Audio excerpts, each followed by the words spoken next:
প্রাসাদটি এতটাই ভয়ঙ্কর, এতটাই লোমহর্ষক অবস্থায় বর্তমানে আছে, যে কোনো সাধারণ মানুষ আসলেই কিন্তু ভয়ে গা ঝিম ধরে যাবে। এই সেই সুড়ঙ্গ যেখান দিয়ে মৃতদেহ নিয়ে অন্ধকূপে ফেলা হতো। এই প্রাসাদের ভিতর দিয়ে কিন্তু অনেক গাছ জন্ম নিয়েছে। দেখুন, গা ঝিম ধরে ওঠার মতো অবস্থা।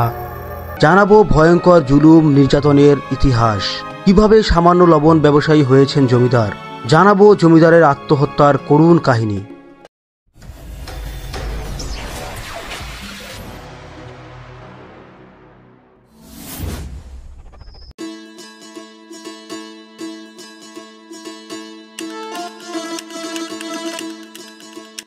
গ্রামের মেঠো পথগুলো এখন কার্পেটে মোড়ানো। পিচ ঢালাই এই পথ সোজা গিয়ে ঠেকেছে রাজেন্দ্রবাবুর প্রাসাদে। গ্রামীণ পরিবেশ, সবুজে ঘেরা গাছপালা দেখতে দেখতে গ্রাম বাংলার 3 চাকার বাহন অটোরিকশা করে এগিয়ে চলছি বাইশরশি জমিদার বাড়ির দিকে। প্রতিটি মুহূর্ত যেন এক অন্যরকম অনুভূতি হচ্ছে। ফরিদপুরের সদরপুর উপজেলার বাইশরশি গ্রামে অবস্থিত এই রাজেন্দ্রবাবুর প্রাসাদ।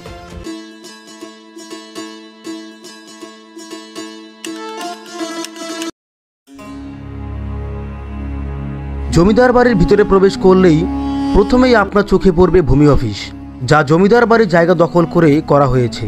এছাড়াও জমিদার বাড়ির একপাশে করা হয়েছে ফায়ার সার্ভিস স্টেশন।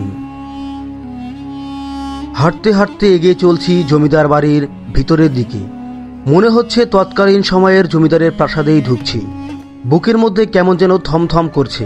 এখানকার পরিবেশ আর জমিদার বাড়ির প্রাসাদগুলো যেন আমাকে সেই সময়ে নিয়ে যাচ্ছে, অর্থাৎ 18 শতকের দিকে, যখন জুলুম নির্যাতনের ঠাসা ছিল এই জমিদার বাড়ি।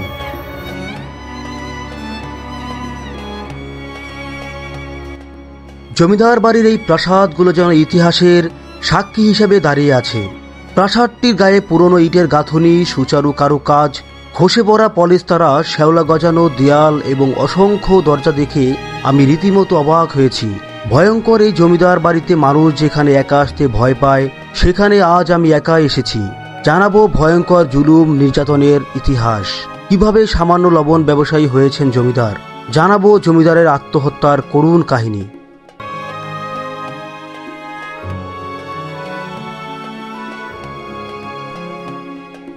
প্রাসাদটি এতটাই ভয়ঙ্কর, এতটাই লোমহর্ষক অবস্থায় বর্তমানে আছে, যে কোনো সাধারণ মানুষ আসলেই কিন্তু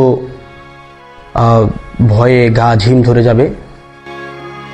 প্রাসাদের ভিতরের থমথমে পরিবেশ, ভয়ঙ্কর আর ঝুঁকিপূর্ণ ভবনগুলো দেখে আমি থমকে গেলাম। ভবনগুলো গাছপালায় ভরে জঙ্গল হয়ে গেছে। একসময় কতটা সৌন্দর্যে মোড়ানো ছিল এই প্রাসাদ। প্রাসাদের নিচতলার এই পাশের ছাদটা ভেঙে পড়ছে। দেখুন কিভাবে ছাদটা ভেঙে নিচে পড়ে আছে। পুরো ভবনটাই কিন্তু ঝুঁকিতে রয়েছে। সংস্কার না করলে একসময় পুরো প্রাসাদটাই ধসে পড়তে পারে।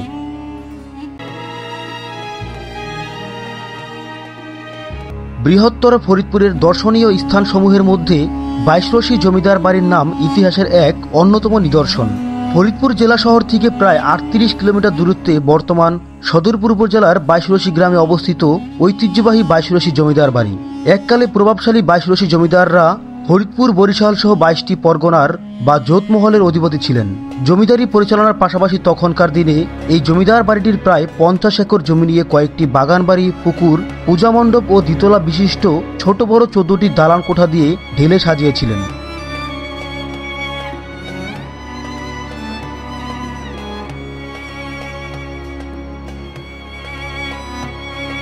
বাংলাদেশের অন্যান্য জমিদার বাড়িগুলো সযত্নে থাকলেও অযত্নে রয়েছে এই ফরিদপুরের সদরপুরের এই বাইশরশি জমিদার বাড়ি। দেখুন কি একটা অবস্থা। এখানটার এই ওয়ালগুলো যেন ভেঙে ভেঙে পড়ছে।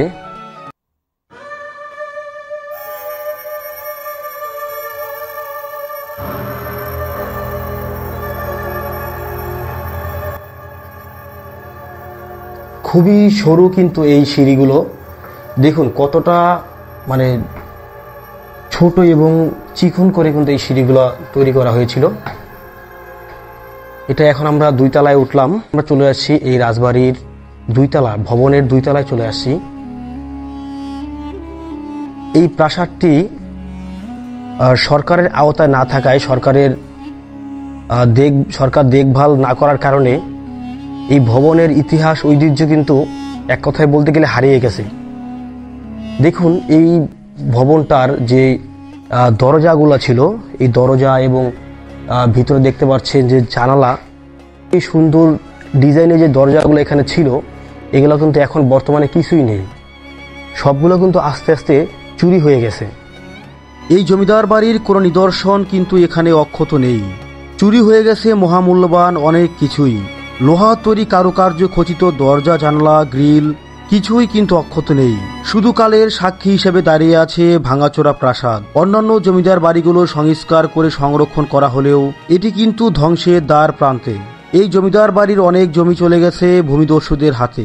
দেখুন এই দেয়াল থেকে মনে হচ্ছে ইট বালু সব খসে খসে পড়ছে। এই রাজবাড়ির স্থাপনাগুলো এতটাই ঝুঁকিতে রয়েছে যে কোনো সময় এই ছাদ কিন্তু ভেঙে পড়তে পারে।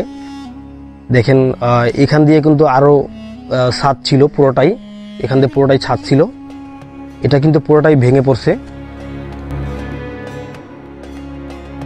এগুলোতে কিন্তু মোমবাতি এবং বিভিন্ন আলোকসজ্জিত বিভিন্ন জিনিস কিন্তু এখানে রাখা হতো, পুরো কক্ষটা কিন্তু আলোকিত হওয়ার জন্য।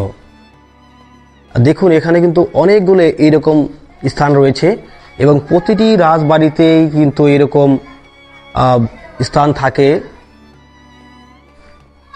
কক্ষটিকে আলোকসজ্জিত করার জন্য কিন্তু এই স্থানটি রাখা হয়েছে, এখানে মোমবাতি রাখা হতো। জানা গেছে 17শো শতাব্দীর গোড়াপত্তনে এককালে লবণ ব্যবসায়ী সাহা পরিবার বিপুল অর্থ সম্পত্তির মালিক হয়ে কয়েকটি জমিদারি পরগনা কিনে জমিদারি প্রথার গোড়াপত্তন শুরু করেন। কথিত আছে উদ্ধরচন্দ্র সাহা লবণের ব্যবসা করতেন। লবণ বিক্রয় করার জন্য যাবার সময় নদী ভাঙনে কবলিত কোনো এক পরবাড়ির ধ্বংসাবশেষ হতে বেশ কিছু গচ্ছিত অর্থ আত্মসাৎ করেন। এভাবে অর্থ প্রাপ্তির পর তিনি বাইশরশিতে বিশাল জোরদারি ক্রয় এবং জমিদারি প্রতিষ্ঠা করেন।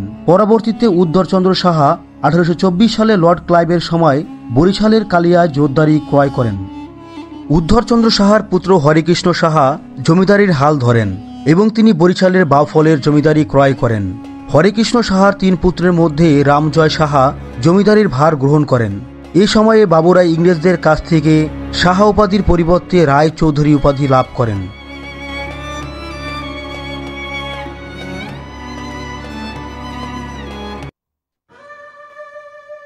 এই প্রাসাদের ভিতর দিয়ে কিন্তু অনেক গাছ জন্ম নিয়েছে। দেখুন কাঠ ঝিম ধরে ওঠার মতো অবস্থা, কত গাছ কিন্তু এখান দিয়ে বের হয়ে 2 তলার ছাদ ছেদ করে কিন্তু গাছগুলো বাইরে বের হয়ে গেছে। দেখে অন্যরকম মনে হলেও কিন্তু এগুলো গাছ খুবই ভয়ঙ্কর। জমিদার বাড়ির এই পুকুরটিতেই জমিদাররা গোসল করতেন। দেখুন কত সুন্দর ঘাট, আর এই ঘাটের এক পাশে যে প্রাচীর দেখতে পাচ্ছেন, এই প্রাচীরটা করা হয়েছিল জমিদার বাড়ির মহিলাদের পর্দার জন্য, যাতে গোসলের সময় কেউ তাকাতে না পারে। এই ঘাটের একটু দূরেই কিন্তু দেখতে পাচ্ছেন আরও একটি ঘাট, যেখানে জমিদার বাড়ির পুরুষরা গোসল করতেন।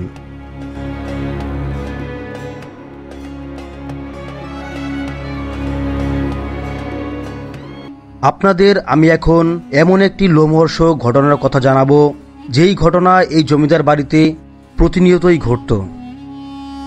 জমিদারদের প্রধান আয়ের উৎস ছিল ভূমি রাজস্ব ব্যবস্থা। খাজনা বা কর আদায় করার জন্য নায়েব নিযুক্ত করা হতো। অবাধ্য প্রজাকে শায়েস্তা করার জন্য লাঠিয়াল বাহিনী ব্যবহার করা হতো। অপরাধ অনুসারে এই প্রজাদেরকে অত্যাচার করা হতো। অত্যাচারের ফলে কারো মৃত্যু হলে মৃতদেহ বাড়ির পিছনে সুগভীর অন্ধকূপে নিক্ষেপ করা হতো। এই সেই সুড়ঙ্গ যেখান দিয়ে মৃতদেহ নিয়ে অন্ধকূপে ফেলা হতো। আমি এখন এই লোমহর্ষক সুড়ঙ্গ দিয়েই এগিয়ে চলছি।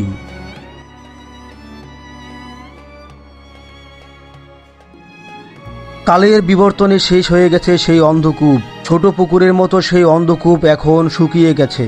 যেই কূপে ছিল বিশাল বিশাল মাগুর মাছ, যা মৃতদেহকে খেয়ে ফেলত।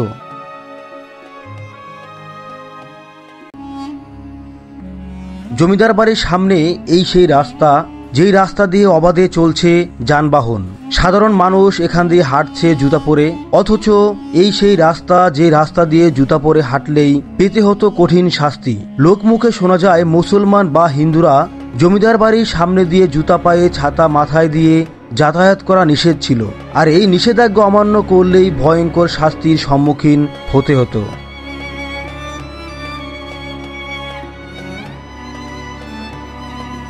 রামজয় রায়ের দুই পুত্র বৈকুণ্ঠ রায় ও নীলকণ্ঠ রায় জমিদারি ভাগাভাগি করেন এবং বৈকুণ্ঠ রায়ের অংশকে বড় হিস্সা ও নীলকণ্ঠ রায়ের অংশকে ছোট হিস্সা বলা হতো। নীলকণ্ঠ রায় বাহাদুরের পুত্র রাজেন্দ্র বাবু, যার নামে নামকরণ করা হয়েছে এই জমিদার বাড়ির। বর্তমানে সবাই এই জমিদার বাড়িকে রাজেন্দ্রবাবুর বাড়ি নামেই চিনে।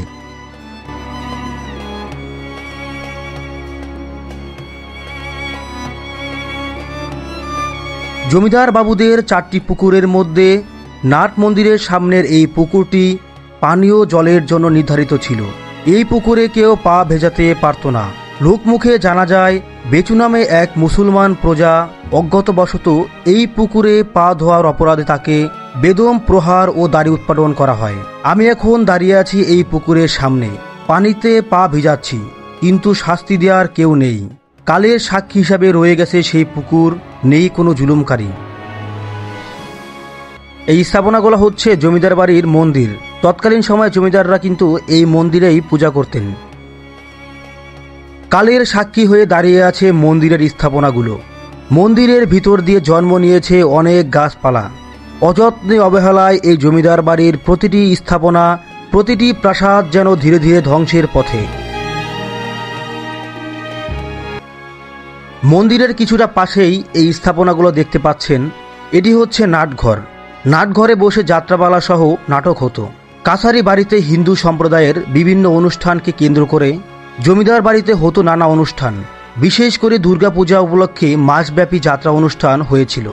দেয়া হতো মহিষ ও পাঠা বলি।